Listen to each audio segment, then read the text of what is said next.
Hi, എൻ്റെ എല്ലാ പ്രിയപ്പെട്ടവർക്കും ഒരിക്കൽ കൂടി നമസ്കാരം. ഒരു പുതിയ വർഷം കടന്നു വരികയാണ്, 2026 അല്ലേ? ഓരോ പുതുവർഷവും കടന്നു വരുമ്പോൾ ഒരുപാട് സ്വപ്നങ്ങൾ, ഒരുപാട് ആഗ്രഹങ്ങൾ, ഒരുപാട് പ്രതിജ്ഞകൾ ഒക്കെ നമ്മൾ എടുക്കുന്നു. ഈ പുതുവർഷത്തിൻ്റെ ഉമ്മറപ്പടിയിലിരുന്നും നമുക്ക് ഒരുപാട് സ്വപ്നങ്ങൾ കാണാനുണ്ട്. കാരണം അത് പ്രതീക്ഷയുടെ, പ്രത്യാശയുടെ ഒരു നാളാണ്. മുന്നോട്ടുള്ള ജീവിതത്തിന് ഒരു പുതിയ വെളിച്ചമേകാൻ നമ്മൾ തയ്യാറെടുക്കുകയാണ്. പക്ഷേ ഒരു തനിയാവർത്തനം പോലെ ഓരോ പുതുവർഷവും ഒരു സാധാരണ ജീവിതം എന്ന രീതിയിൽ കടന്നു പോകുന്നു എന്നതിനപ്പുറം ഒരു മനുഷ്യ ജീവിതത്തെ വലിയ മാറ്റങ്ങൾക്ക് വിധേയമാകുന്നൊരു വേദിയാക്കി മാറ്റാൻ നമുക്ക് സാധിച്ചിട്ടുണ്ടോ എന്ന ചോദ്യത്തിന് ഇപ്പോഴും വലിയ അങ്കലാപ്പാണ്, അല്ലേ? കാരണം പലപ്പോഴും ഒരു തനിയാവർത്തനം പോലെ തന്നെയാണ് ഓരോ വർഷവും കടന്നു പോകുന്നത്. പ്രതിജ്ഞകളും സ്വപ്നങ്ങളും ലക്ഷ്യങ്ങളും ആഗ്രഹങ്ങളും ഒക്കെ മനസ്സിൻ്റെ ഉള്ളിൽ അടിഞ്ഞുകൂടി കിടക്കുന്ന ചിന്തകളുടെ ഭാരമായി മാത്രം ഒതുങ്ങിക്കൂടുകയും യാഥാർത്ഥ്യത്തിൻ്റെ ലോകത്ത് ഒന്നും സാധ്യമാവാത്ത ഒരു സാധാരണ മനുഷ്യനായി നമ്മൾ കടന്നു പോവുകയും ചെയ്യുന്നു എന്നുള്ളതാണ് എപ്പോഴും സംഭവിക്കാറുള്ളത്. അതിന് ഒരു മാറ്റം നമുക്ക് കൊണ്ടുവരേണ്ടതില്ലേ?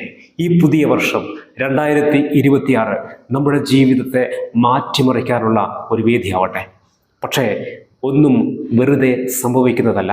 ജീവിതത്തിൽ ഒന്നും വെറുതെ സംഭവിക്കുകയില്ല എന്ന, യാദൃശ്ചികമായിട്ട് സംഭവിക്കുകയില്ല എന്ന പച്ചയായ യാഥാർത്ഥ്യത്തെ ഉൾക്കൊണ്ടുകൊണ്ട് നമുക്ക് എന്താണോ ആവശ്യമുള്ളത് അതിലേക്ക് നമുക്ക് സഞ്ചരിക്കുവാനുള്ള ഒരു പുതിയ എനർജിയിലേക്ക് നമ്മൾ എത്തിപ്പെടേണ്ടത് അത്യാവശ്യമാണ് എന്ന് തിരിച്ചറിയുക.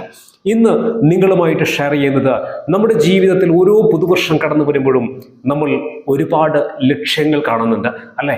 ജീവിതത്തിൽ ലക്ഷ്യങ്ങൾ കാണുന്നു എന്നതിനപ്പുറം അത് പലപ്പോഴും സ്വന്തമാക്കാൻ കഴിയുന്നില്ല എന്ന വളരെ സങ്കടകരവും ദൗർഭാഗ്യകരവുമായ അവസ്ഥ നമുക്കുണ്ട്. കാരണം ഓരോ ലക്ഷ്യങ്ങളും നമ്മുടെ ജീവിതത്തിൻ്റെ ഒരു വലിയ ആഗ്രഹമാണ്, സ്വപ്നമാണ്. അത് നേടിയെടുക്കുമ്പോൾ നമുക്ക് കിട്ടുന്ന ഒരു വലിയ സന്തോഷമുണ്ട്, ഒരു വലിയ തൃപ്തിയുണ്ട്, ജീവിതത്തിൻ്റെ ഒരു വിജയമുണ്ട്. അതെങ്ങനെ സ്വന്തമാക്കാം എന്നുള്ളതാണ് ഇന്നത്തെ വീഡിയോയിലൂടെ നമ്മൾ പരിശോധിച്ച് നോക്കുന്നത്. അതായത് ലക്ഷ്യം എങ്ങനെ ജീവിതത്തിൽ യാഥാർത്ഥ്യമാക്കി മാറ്റാം. കുറച്ച് ആളുകൾക്ക് മാത്രം പറഞ്ഞിട്ടുള്ള പണിയല്ല ലക്ഷ്യങ്ങൾ സ്വന്തമാക്കുക എന്ന് പറയുന്നത്. നമുക്കെല്ലാവർക്കും നമ്മുടെ ലക്ഷ്യങ്ങളെ സ്വന്തമാക്കാൻ പറ്റും. പക്ഷേ നേരത്തെ പറഞ്ഞതുപോലെ ഒന്നും വെറുതെ സംഭവിക്കുകയില്ല. ഇനി എങ്ങനെയാണ് ജീവിതത്തിൽ നമുക്ക് ലക്ഷ്യങ്ങൾ സ്വന്തമാക്കാനാവുക? 4 കാര്യങ്ങളാണ് നിങ്ങളോട് പറയാനുള്ളത്. ഈ 4 കാര്യങ്ങളും ജീവിതത്തിൽ കൃത്യമായി നടപ്പിലാക്കിയാൽ നമ്മുടെ ഓരോ ലക്ഷ്യങ്ങളും കൃത്യമായ രീതിയിൽ തന്നെ, പൂർണ്ണമായ അർത്ഥത്തിൽ തന്നെ നമുക്കത് സാക്ഷാത്കരിക്കുവാനാവും. ഇനി നമുക്ക് പോയിന്റിലേക്ക് വരാം. നിങ്ങളൊരു ലക്ഷ്യം കാണുന്നു. നിങ്ങൾ ചിന്തിക്കേണ്ടത്, ആ ലക്ഷ്യം സ്വന്തമാക്കുവാനുള്ള കഴിവ് എനിക്കുണ്ട് എന്ന് പൂർണ്ണമായി നിങ്ങൾക്ക് ബോധ്യപ്പെടാനാവണം, വിശ്വസിക്കാനാവണം. അല്ലാതെ നിങ്ങൾക്ക് വിശ്വസിക്കാനാവാതെ, നിങ്ങൾക്ക് ബോധ്യമാവാതെ ഒരു ലക്ഷ്യങ്ങളും ഒരു മനുഷ്യനും ജീവിതത്തിൽ സ്വന്തമാക്കാനാവില്ല. നിങ്ങളൊരു ലക്ഷ്യം കാണുമ്പോൾ ആ ലക്ഷ്യം എനിക്ക് സ്വന്തമാക്കാൻ കഴിയും, അതിനുള്ള കഴിവ് എനിക്കുണ്ട് എന്ന് സ്വയം വിശ്വസിക്കുവാനും ബോധ്യപ്പെടാനുമാവണം എന്നുള്ളതാണ് ഒന്നാമത്തെ കാര്യം. രണ്ടാമത് പറയാനുള്ളത്, ലക്ഷ്യമെന്ന് പറയുന്നത് നമ്മൾ ഒരു സമയം നിശ്ചയിച്ചിട്ടുണ്ടാവും, അല്ലേ? ഇന്ന കാലയളവിനുള്ളിൽ ആ ലക്ഷ്യം സ്വന്തമാക്കണമെന്നൊരു ചിന്ത നമുക്കുണ്ടായിരിക്കും. എന്നാൽ നമ്മൾ മനസ്സിലാക്കേണ്ടത്, അങ്ങനെ കൃത്യമായ ഒരു കണക്ക് കൂട്ടലിൽ നിന്ന് ഒരു സ്വപ്നത്തെ, ഒരു ലക്ഷ്യത്തെ നമുക്ക് സ്വന്തമാക്കാനാവില്ല. ജീവിതത്തിൽ ഒരു കാര്യത്തിന് വേണ്ടി നമ്മൾ യാത്ര ചെയ്യുമ്പോൾ ഒരുപാട് പ്രശ്നങ്ങളും ഒരുപാട് തടസ്സങ്ങളും ഉണ്ടാകും. ആ തടസ്സങ്ങളും പ്രശ്നങ്ങളും നമുക്ക് ലക്ഷ്യങ്ങൾ നേടാനുള്ള ദൂരം വീണ്ടും വീണ്ടും വർദ്ധിപ്പിക്കുന്നുണ്ട്. ഒരു ചെറിയ ഉദാഹരണം പറയാം. നിങ്ങൾ ഒരു യാത്ര പോവുകയാണ്, ഒരു ട്രിപ്പ് പ്ലാൻ ചെയ്യുന്നു. നിങ്ങൾക്കറിയാം എവിടേക്കാണ് പോവേണ്ടത് എന്ന്. നിങ്ങൾ നിങ്ങളുടെ വണ്ടിയെടുത്ത് നിങ്ങൾ യാത്ര തുടങ്ങുന്നു. ആ യാത്ര തുടങ്ങുമ്പോൾ നിങ്ങൾ വിചാരിച്ചതുപോലെ തന്നെ ആ യാത്ര മുന്നോട്ട് പോകുമെന്ന് യാതൊരുവിധ ഉറപ്പുമില്ല. ആ യാത്രയിൽ ഒരുപാട് പ്രശ്നങ്ങൾ കടന്നു വന്നേക്കാം. നിങ്ങളുടെ വണ്ടിക്ക് എന്തെങ്കിലും പ്രശ്നങ്ങൾ ഉണ്ടായേക്കാം. അതുപോലെ തന്നെ നിങ്ങൾക്ക് വിശക്കുന്നുണ്ട്, ഹോട്ടലിൽ കയറണം. നിങ്ങൾക്ക് ശാരീരികമായിട്ടുള്ള എന്തെങ്കിലും ബുദ്ധിമുട്ടുകളുണ്ട്, നിങ്ങൾക്ക് റെസ്റ്റ് എടുക്കണം. അതുപോലെ നിങ്ങൾ മുന്നോട്ട് പോകുമ്പോൾ ട്രാഫിക് ബ്ലോക്കുകൾ ഉണ്ടാവും. ചിലപ്പോൾ ഒരുപാട് തിരക്കുള്ള സമയത്തായിരിക്കും നിങ്ങൾ പോകുന്നുണ്ടാവുക, ബ്ലോക്ക് ഉണ്ടാവും. അങ്ങനെയൊക്കെ ആകുമ്പോൾ നിങ്ങൾ വിചാരിച്ച ഒരു സമയത്ത് നിങ്ങൾക്കൊരിക്കലും ആ ലക്ഷ്യത്തിൽ എത്തിച്ചേരാനാവില്ല. നിങ്ങൾ എവിടെയാണോ പ്ലാൻ ചെയ്തിരിക്കുന്നത് കുറെ ഡിലേ വരും, അല്ലേ? ഇതുപോലെ തന്നെയാണ് നമ്മുടെ ജീവിതത്തിലെ ലക്ഷ്യങ്ങളും. വിചാരിച്ചൊരു സമയത്ത് തന്നെ അത് സ്വന്തമാക്കാൻ കഴിയുമെന്ന് യാതൊരു ഉറപ്പുമില്ല.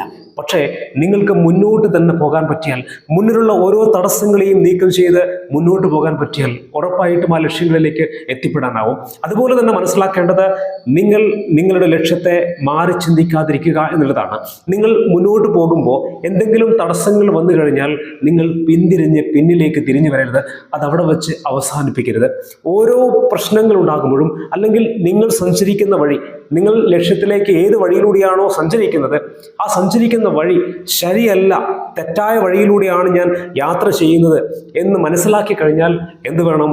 നമുക്ക് പുതിയ ഒരു വഴി കണ്ടെത്തുവാനുള്ള മനസ്സ് നമ്മൾ കാണിക്കണം. നമുക്ക് ഓർമ്മയില്ലേ, നമ്മുടെ കുട്ടിക്കാലത്ത് ബാലരമ, ബാലമംഗളം, പൂമ്പാറ്റ ഇങ്ങനെയുള്ള ചെറിയ കുഞ്ഞു പുസ്തകങ്ങൾ, കുട്ടി പുസ്തകങ്ങൾ. ഈ കുട്ടി പുസ്തകങ്ങളിൽ നമുക്ക് ഒരുപാട് കാര്യങ്ങൾ കാണാൻ പറ്റും. ഈ വഴി കാണിച്ചു തരുമോ എന്ന് പറഞ്ഞിട്ടുള്ള കുറെ കാര്യങ്ങളൊക്കെ അതിലുണ്ടാവാറില്ലേ? അപ്പം നമ്മൾ എന്ത് ചെയ്യും? ഇങ്ങനെ വരഞ്ഞിടും അല്ലെ, പെൻസിൽ കൊണ്ടോ അല്ലെങ്കിൽ പേന കൊണ്ടോ ഇങ്ങനെ വരയിങ്ങനെ മുന്നോട്ട് പോകുമ്പോഴായിരിക്കും എവിടെയെങ്കിലും കൊണ്ടുപോയി മുട്ടും. അപ്പോഴാണ് നമ്മൾ തിരിച്ചറിയുക വഴി തെറ്റിപ്പോയി എന്ന്. നിങ്ങൾ അവിടെ വെച്ച് അവസാനിപ്പിക്കാറുണ്ടോ? ഇല്ല. നിങ്ങൾ വീണ്ടും അതിന്റെ ശരിയായ വഴി എന്താണെന്ന്, അല്ലെങ്കിൽ നമ്മൾ അതിന്റെ ശരിയായ വഴി ഏതാണ് എന്ന് മനസ്സിലാക്കി വീണ്ടും വരയ്ക്കാൻ തുടങ്ങും അല്ലെ? ഇതുപോലെ തന്നെയാണ് നമുക്കൊരു ലക്ഷ്യമുണ്ടാകുമ്പോൾ, നമ്മൾ മുന്നോട്ട് സഞ്ചരിക്കുമ്പോൾ ചിലപ്പോൾ ആ സഞ്ചരിക്കുന്ന വഴി ശരിയാവണമെന്നില്ല, ഒരുപക്ഷെ തെറ്റായി പോയേക്കാം. അത് തെറ്റാണെന്ന് മനസ്സിലായാൽ ആ ലക്ഷ്യം നിങ്ങൾ അവിടെ വെച്ച് അവസാനിപ്പിക്കുകയല്ല വേണ്ടത്. നിങ്ങളുടെ ശരിയായ വഴി വീണ്ടും കണ്ടെത്തിയിട്ട് മുന്നോട്ട് യാത്ര ചെയ്യുവാനുള്ള മനസ്സ് കാണിക്കുക എന്നതാണ് ലക്ഷ്യങ്ങളിലേക്ക് യാത്ര ചെയ്യുമ്പോൾ നമ്മൾ ശ്രദ്ധിക്കേണ്ട രണ്ടാമത്തെ കാര്യം. ഇനി മൂന്നാമത് പറയാനുള്ളത്, നിരന്തരമായി പരിശ്രമിക്കുക എന്നുള്ളതാണ്. പലപ്പോഴും ജീവിതത്തിൽ ഒരു പ്രശ്നമുണ്ടാകുമ്പോൾ, ഒരു തടസ്സമുണ്ടാകുമ്പോൾ, എന്തെങ്കിലും ബുദ്ധിമുട്ടുകൾ ഉണ്ടാകുമ്പോൾ മനസ്സിൽ കൊണ്ട് നടന്ന ലക്ഷ്യങ്ങളെ, സ്വപ്നങ്ങളെ പാതി വഴിയിൽ ഉപേക്ഷിച്ചു പോകുന്നവരാണ് നമ്മൾ. അത് പാടില്ല. നമുക്ക് എന്തെങ്കിലും ഒരു ലക്ഷ്യമുണ്ടെങ്കിൽ നിരന്തരമായി അതിനെ ശ്രമിച്ചുകൊണ്ടിരിക്കുക എന്നുള്ളതാണ്. പ്രശ്നങ്ങളെ ഓവർകം ചെയ്ത്, പ്രതിസന്ധികളെ ഓവർകം ചെയ്ത് നമ്മൾ എന്ത് വേണം? മുന്നോട്ട് തന്നെ സഞ്ചരിച്ചു കൊണ്ടിരിക്കുക. മനസ്സിൻ്റെ ഉള്ളിൽ എല്ലാ സമയവും ആ ലക്ഷ്യങ്ങൾ എങ്ങനെ നേടിയെടുക്കാം എന്നതിനെ കുറിച്ച് മാത്രം ചിന്തിച്ചു കൊണ്ടേയിരിക്കുക. ഏത് പ്രതിസന്ധികളും ഉണ്ടായിക്കോട്ടെ, ഏത് പ്രശ്നങ്ങളും ഉണ്ടായിക്കോട്ടെ, ഏത് അവഗണനകളും ഉണ്ടായിക്കോട്ടെ, നിങ്ങളുടെ ജീവിതത്തിൽ ഏത് മോശം അവസ്ഥകളും ഉണ്ടായിക്കോട്ടെ, ഈ ലക്ഷ്യം നമ്മുടെ മനസ്സിൻ്റെ ഉള്ളിൽ എപ്പോഴും ഉണ്ടായിരിക്കണം. അതിനെക്കുറിച്ച് മാത്രമായിരിക്കണം ഒരു മനുഷ്യൻ ചിന്തിക്കേണ്ടത്. ആ ചിന്തയിലൂടെ നിങ്ങൾ എന്ത് വേണം? നിരന്തരമായിട്ട് ആ ലക്ഷ്യം സ്വന്തമാക്കാൻ പരിശ്രമിച്ചുകൊണ്ടേയിരിക്കുക എന്ന് പറയുന്നത് ലക്ഷ്യങ്ങൾ സ്വന്തമാക്കാൻ നമ്മൾ ചെയ്യേണ്ട ഏറ്റവും പ്രധാനപ്പെട്ട കാര്യമാണ്. അപ്പോൾ നിരന്തരമായിട്ട് നമ്മൾ എന്ത് വേണം? പരിശ്രമിക്കുക എന്നുള്ളതാണ്. നാലാമത് നിങ്ങളോട് പറയാനുള്ളത്, ക്ഷമ കാണിക്കുക. എല്ലാം പെട്ടെന്ന് തന്നെ വേണമെന്ന പിടിവാശി നമുക്ക് ആവശ്യമില്ല. ജീവിതത്തിൽ ഒരു ലക്ഷ്യത്തിലേക്ക് നമ്മൾ മുന്നോട്ട് പോകുമ്പോൾ ഒരുപാട് പ്രശ്നങ്ങൾ ജീവിതത്തിൽ കടന്നു വരാറുണ്ട്. ഈ പ്രശ്നങ്ങളെയൊക്കെ ഓവർകം ചെയ്താൽ മാത്രമേ നമുക്ക് എന്ത് നേടാൻ പറ്റുകയുള്ളൂ? ആ ലക്ഷ്യത്തിൽ എത്തിച്ചേരാൻ പറ്റുകയുള്ളൂ. അതിനുള്ള ക്ഷമ നമ്മൾ കാണിക്കണം. നമ്മുടെ സമയത്തിന് വേണ്ടി ആ ലക്ഷ്യം നേടുന്ന സമയം വരെ നമ്മൾ കാത്തിരിക്കണം. അല്ലാതെ കുറെ മുന്നോട്ട് പോയി ഒരു പ്രശ്നം മുന്നിൽ വന്നു, ഇനി ക്ഷമയില്ല, കാത്തിരിക്കുവാനുള്ള ആ ലക്ഷ്യം നേടാനുള്ള ഒരു കാത്തിരിപ്പിന്റെ സമയത്തിന് വേണ്ടി നമ്മുടെ മനസ്സ് തയ്യാറല്ല എന്ന് ചിന്തിച്ചു കഴിഞ്ഞാൽ നമ്മൾ പരാജയപ്പെടും. മറിച്ച് വീണ്ടും വീണ്ടും വീണ്ടും നമ്മൾ ശ്രമിച്ചുകൊണ്ടേയിരിക്കുക, നിരന്തരമായി ശ്രമിച്ചുകൊണ്ടിരിക്കുക. അതിനെന്ത് വേണം?